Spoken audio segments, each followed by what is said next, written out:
Ini roti tawarnya nggak kayak sari roti ya, tipis.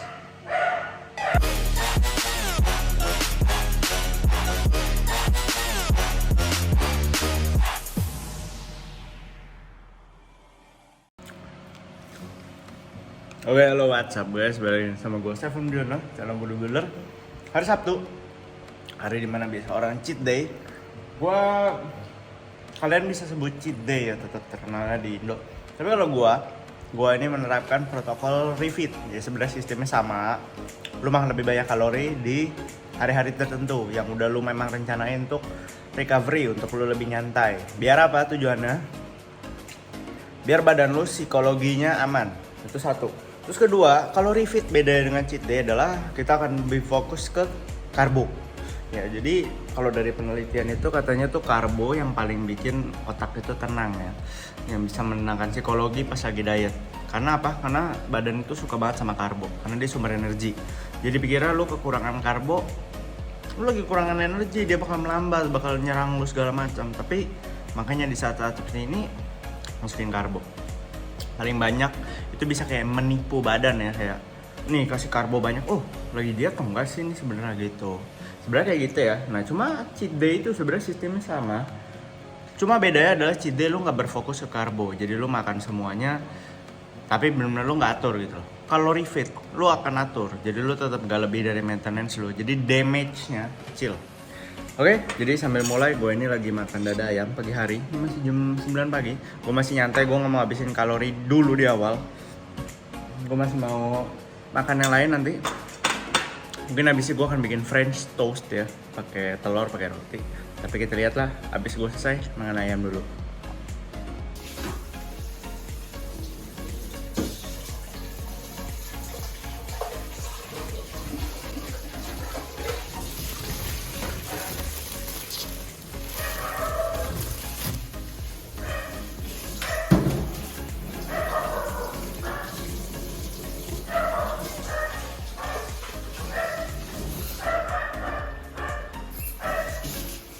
Oke, gue habis beli roti tadi.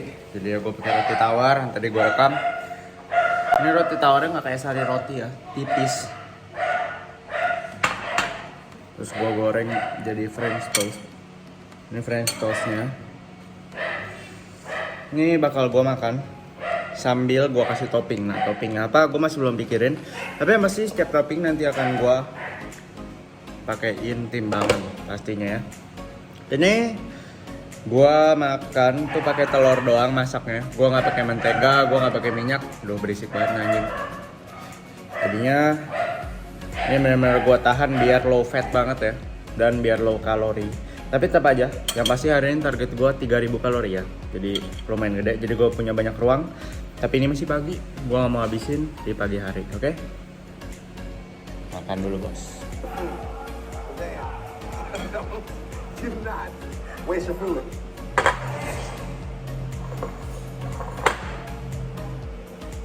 What's up, Muscle and Strength? Carlos Thomas Jr. here, and we're at Seuss Extreme.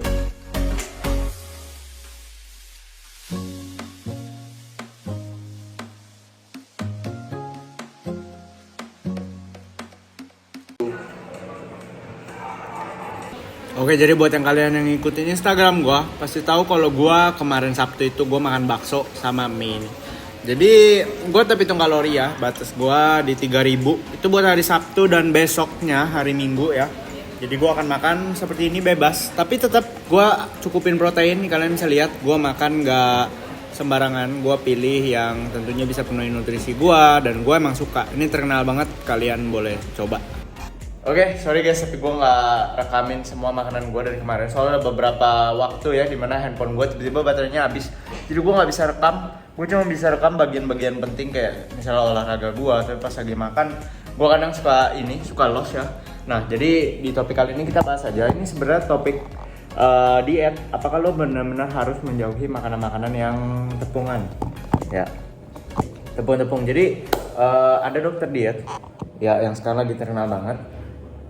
Dia itu kalau ke saudara gue, jadi adik gue itu ikut ke dokter diet yang satu ini. Gue nggak sebut namanya, tapi yang pasti ini untuk sharing aja. Yang pasti semuanya tuh ada tipe orang yang maunya simple.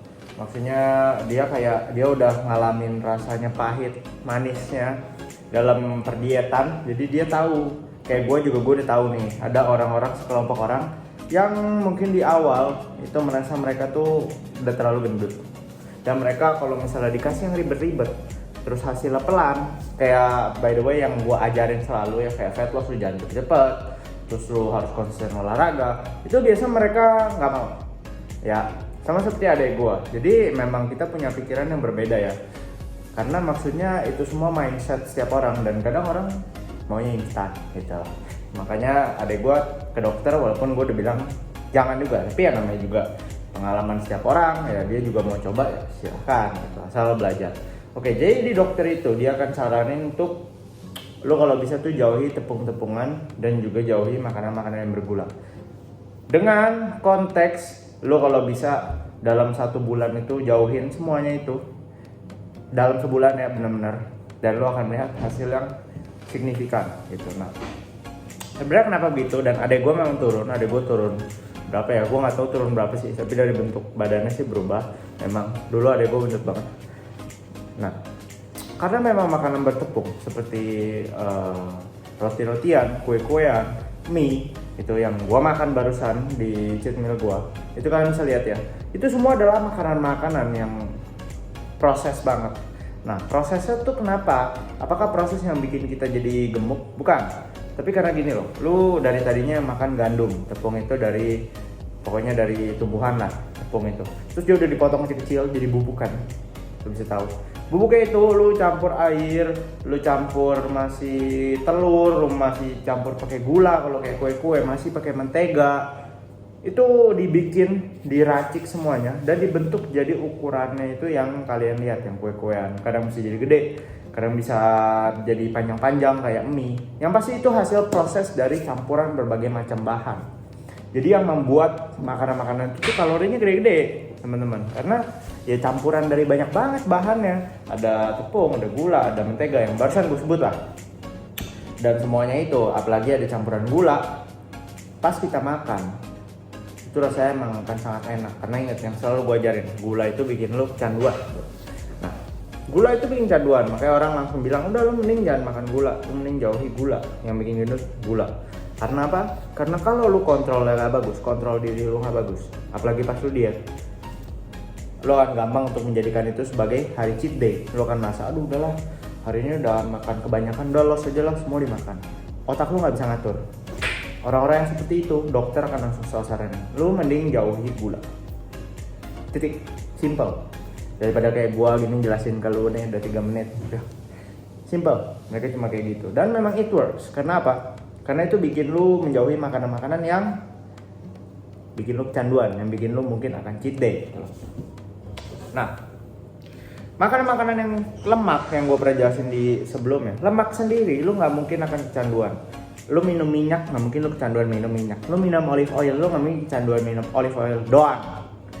Tapi kalau misalnya olive oilnya, minyaknya lu jadiin mentega, lu jadiin mayones. Akhirnya lu bikin ke salad sayur, kayak banyak mayones kan kita sering ketemu. Salad buah pakainya yogurt dan juga gula. Saat dia dicampur ke makanan itu, kalorinya besar dan mengganggu sini loh. Begitu juga dengan makanan proses yang tadi gue sebut. Campurannya ingat, telur, mentega, tepung.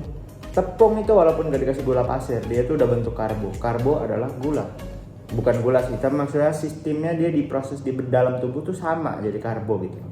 Makanya itu akan sangat besar kalorinya, padahal ukurannya kecil. Kalian kan tahu kan ukurannya Indomie mie-nya sekecil apa gitu.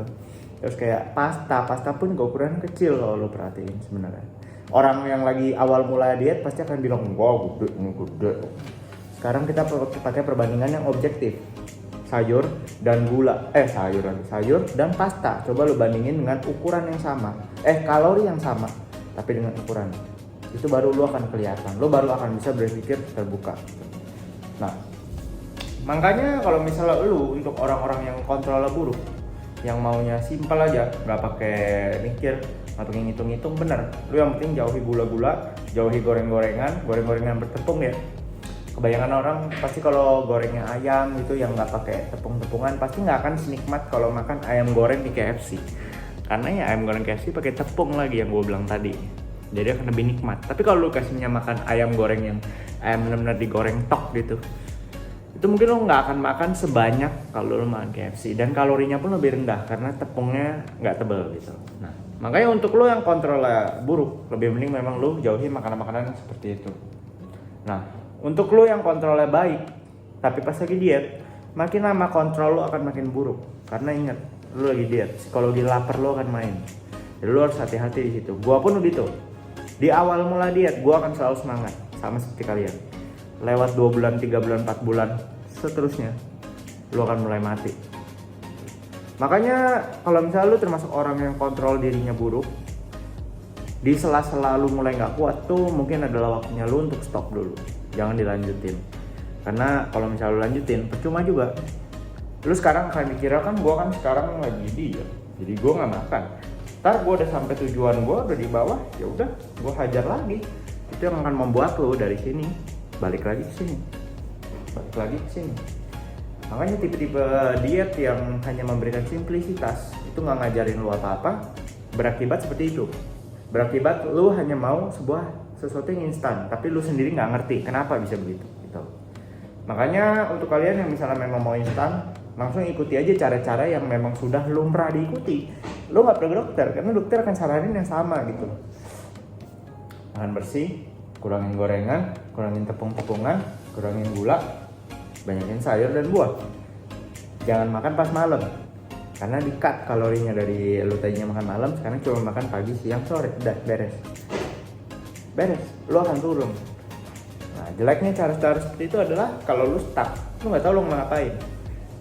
Kalau lu stuck, lu udah kangen makan makanan itu, lu kangen, lu balik lagi ke versi awal, udah habis lu akhirnya balik lagi ke dokter ya, dan akan disaranin yang sama juga gitu loh, atau mungkin lo akan dikasih racikan-racikan yang udah tidak neti lagi gitu loh.